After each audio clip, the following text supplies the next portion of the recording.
जैसा कर्म करोगे वैसा ही फल प्राप्त होगा। यह कहावत हम सब ने अपने जीवन में बहुत बार सुनी होगी, लेकिन क्या सच में आप दिल से मानते हैं कि अच्छे कर्मों का फल अच्छा ही होता है?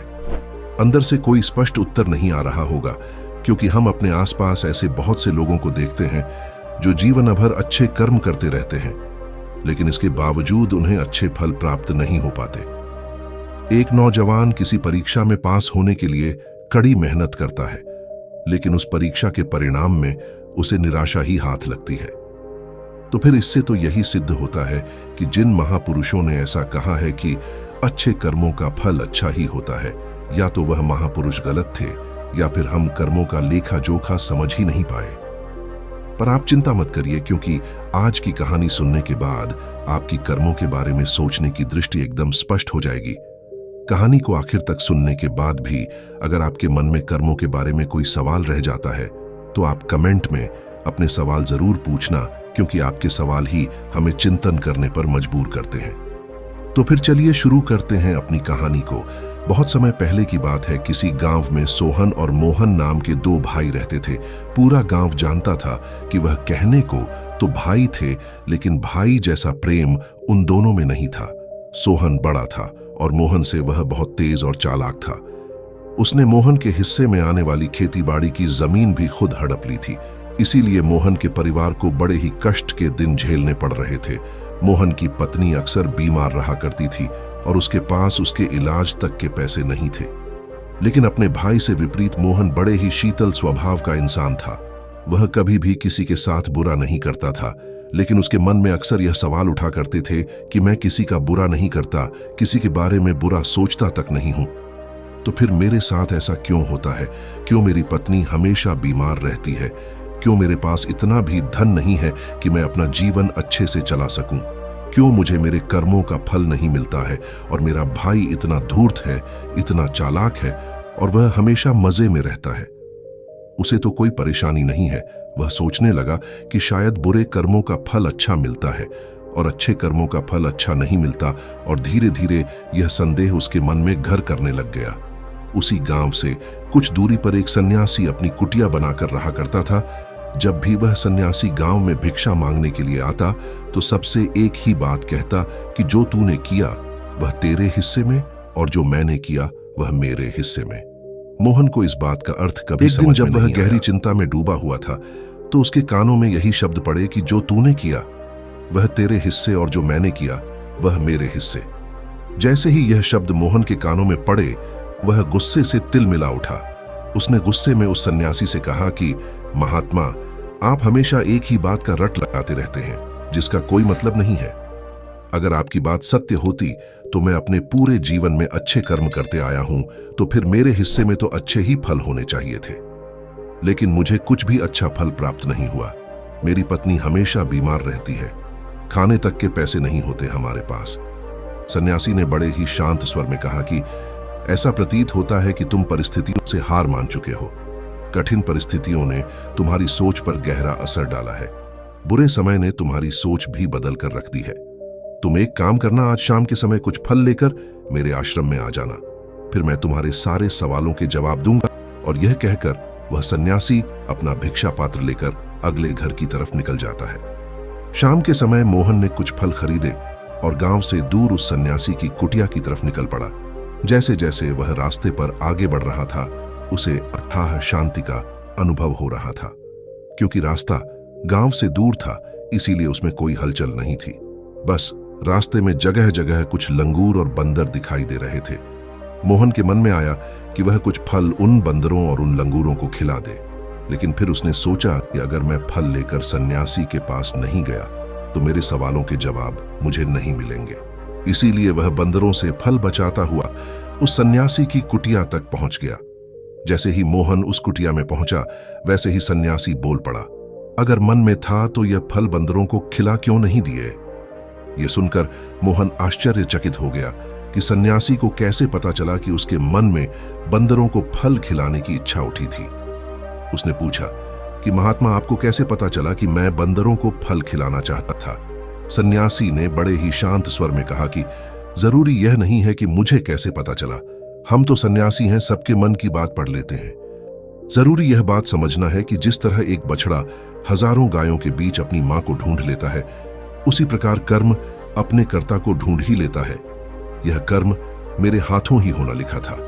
और यह कहकर सन्यासी ने उसके हाथ से फल ली और बंदरों को खिलाना शुरू कर दिए। मोहन इस बात का मतलब समझ नहीं पाया, इसीलिए उसने उस सन्यासी से सवाल किया कि महात्मा, मैं आपकी बात का आशय समझ नहीं पाया, कृपया करके मुझ अज्ञानी को इसका मतलब समझाने की अनुकंपा करें। सन्यासी ने बड़े शांत स्वर में कहना शुरू किया कि मनुष्य को हमेशा यही लगता है कि वही करने वाला है, वही करता है और वही कर्म करेगा। लेकिन समझने की बात यह होती है कि कर्म आपका खुद चुनाव करता है, आप कर्म का चुनाव नहीं करते। अगर आप किसी कर्म को करने के योग्य हैं तो हजारों लोगों के बीच में से कर्म आपको अपने आप ढूंढकर निकाल लेगा। इसीलिए योग्य बनने पर ध्यान दो, कर्म करने पर ध्यान मत दो। अगर तुम सिर्फ कर्म करने पर ध्यान दोगे तो कभी योग्य नहीं बन पाओगे।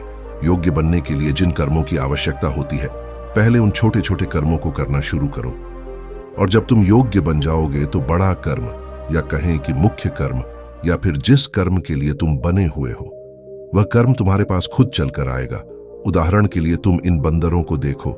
इन बंदरों ने छोटे छोटे कर्म करके पेड़ों पर चढ़ना सीखा, गुलाटियां लगाना सीखा, और इसी प्रकार छोटे छोटे कर्म करते हुए यह मुझ तक पहुंच गए, और मुझ तक पहुंचने के बाद इनके पास इनका खाना खुद ही पहुंच गया। इसीलिए अपनी रोजमर्रा की जिंदगी में छोटे छोटे कर्म करते हुए अपने आप को योग्य बनाते जाओ, और जब तुम योग्य बन जाओगे तो अपने आप बड़ा लक्ष्य तुम्हें प्राप्त हो जाएगा। सन्यासी ने अगला कथन कहना शुरू किया, जो कि बहुत ही जरूरी था। ध्यान लगाकर सुनना। अगर तुम योग्य बनने के लिए कर्म नहीं करोगे तो दूसरे लोगों के कर्म भी तुम्हें प्रभावित करने लगेंगे। उदाहरण के लिए तुम्हारी पत्नी कई दिनों से बीमार है। तुम अक्सर यही सोचते हो कि मुझे किन कर्मों की सजा मिल रही है, लेकिन समझने की बात यह होती है कि तुम्हारी पत्नी बीमार अपने कर्मों की वजह से है, तुम्हारे कर्मों की वजह से नहीं है।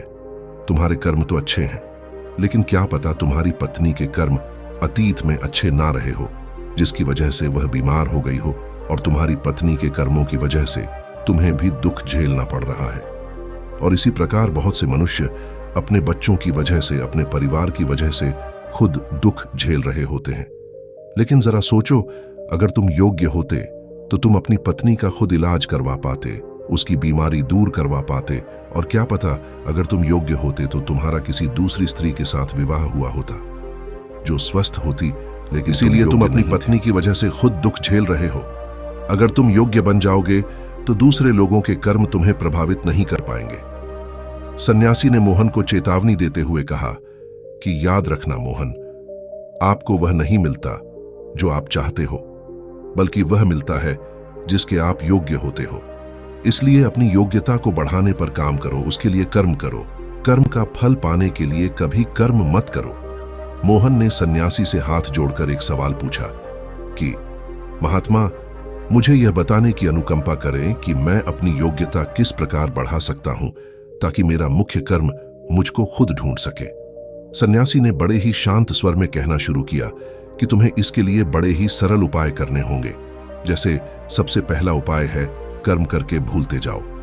तुम जो भी कर्म कर रहे हो अपने योग्य बनने के लिए, उस कर्म को करने के बाद भूल जाओ। ये मत सोचो कि उससे तुम्हें क्या प्राप्त हुआ। इसीलिए कहा जाता है कि कर्म करो, फल की चिंता मत करो। अगर तुम फल की चिंता करोगे तो वास्तविकता में तुम कर्म कर ही नहीं रहे हो। अक्सर मनुष्य की पीड़ा का यह एक बहुत बड़ा कारण होता है। वह सोचता है कि मैं कर्म तो अच्छे कर रहा हूं, लेकिन मुझे फल प्राप्त नहीं हो रहे, और यही पीड़ा उसके मन को ठेस पहुंचाती रहती है, उसको अपने लक्ष्य से भटकाती रहती है। किसी कर्म को करने के बाद अपना आकलन जरूर करें, लेकिन फल की चिंता ना करें। मोहन ने सन्यासी से सवाल किया कि महात्मा, हम अपना आकलन कैसे कर सकते हैं? सन्यासी ने उत्तर दिया कि जब भी तुम कोई काम पूरा करते हो तो काम पूरा करने के बाद खुद से यह सवाल पूछो कि क्या इस काम को करते समय तुम्हारा ध्यान इसी काम पर टिका हुआ था या तुम्हारा ध्यान कहीं और भटक रहा था। इस तरह तुम खुद का आकलन कर पाओगे कि तुम कितने ध्यान के साथ उस काम को कर रहे थे, और जितने ध्यान से तुम किसी कर्म को करोगे उतनी ही तुम्हारी योग्यता बढ़ती जाएगी। और अगर तुम यूं ही बस काम को पूरा करने के लिए किसी कर्म को करते रहोगे तो उस कर्म से तुम कभी भी योग्य नहीं बन पाओगे। वह काम तो पूरा हो जाएगा, लेकिन उसका फल तुम्हें प्राप्त नहीं होगा। इसीलिए अपना आकलन इस प्रकार करो कि तुम्हारा ध्यान वहां पर टिका हुआ था या नहीं, या फिर तुम्हारे विचार तुम्हें कहीं और भटका ले गए थे। और कोशिश करो कि अगली बार जब तुम कर्म करो तो तुम्हारे विचार उसी कर्म पर टिके रहें, इधर उधर दूसरी बातों में ना भटके। मोहन ने इस पर एक सवाल पूछा कि महात्मा, जब भी हम कोई कर्म करते हैं तो हमारा मन विचारों से ग्रस्त हो जाता है, वह तरह तरह की बातें सोचने लगता है, तो हम किस तरह से अपने मन को एक ही कर्म पर टिका कर रख सकते हैं? इसके लिए कोई उपाय बताएं। सन्यासी ने इसका उत्तर देते हुए कहा कि जब भी तुम किसी कर्म को करते समय अपना पूरा भाव उसमें डाल देते हो तो तुम्हारे विचार उसी कर्म पर केंद्रित हो जाते हैं।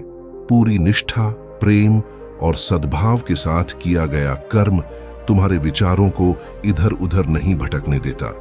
विचार तभी तुम्हें दूसरी दिशाओं में बहाकर ले जाते हैं जब तुम उस कर्म को पूरी निष्ठा के साथ नहीं करते, उसमें पूरा प्रेम नहीं डालते, उसमें पूरा भाव नहीं दिखाते। जब यह तीनों चीजें तुम उस कर्म में डाल देते हो तो स्वाभाविक रूप से तुम पूरी तरह उस कर्म में सम्मिलित हो जाते हो और तुम्हारा मन और मस्तिष्क एक ही जगह पर टिका रहता है। सन्यासी ने अपनी बात खत्म करते हुए कहा कि अगर कोई मनुष्य इन उपायों का सही तरीके से इस्तेमाल करता है, उनका पालन करता है, तो वह किसी भी कर्म के लिए अपने आप को योग्य बना सकता है। और एक बार अगर वह योग्य बन जाता है तो फिर उसी बछड़े की भांति उसका कर्म उसे अपने आप ढूंढ लेता है। मोहन को कुछ फलों के बदले जीवन भर का ज्ञान मिल चुका था, उसे स्पष्टता मिल चुकी थी, उसके सारे मन के सवाल खत्म हो चुके थे। उसने सन्यासी को प्रणाम किया और वहां से अपने घर के लिए निकल पड़ा। रात हो चुकी थी और रास्ते पर अंधेरा छाया हुआ था। वह इन बातों के बारे में विचार करता हुआ अपने घर की तरफ निकल पड़ता है। दोस्तों, आपने आज के इस वीडियो से क्या सीखा वह मुझे आप कमेंट में बता सकते हैं। इसी के साथ में उम्मीद है कि आपको आज की वीडियो पसंद आई होगी, तो इस वीडियो को उस इंसान को शेयर करें जिसे यह कहानी सुनने की जरूरत है और उसी के ठीक बाद हमारे चैनल को सब्सक्राइब करें। तो फिर चलिए फिर मिलते हैं ऐसी ही एक और नई वीडियो में एक नए मैसेज के साथ। तब तक के लिए अपना ख्याल रखें। वीडियो को पूरा देखने के लिए आपका बहुत बहुत धन्यवाद और नमो बुद्धाय।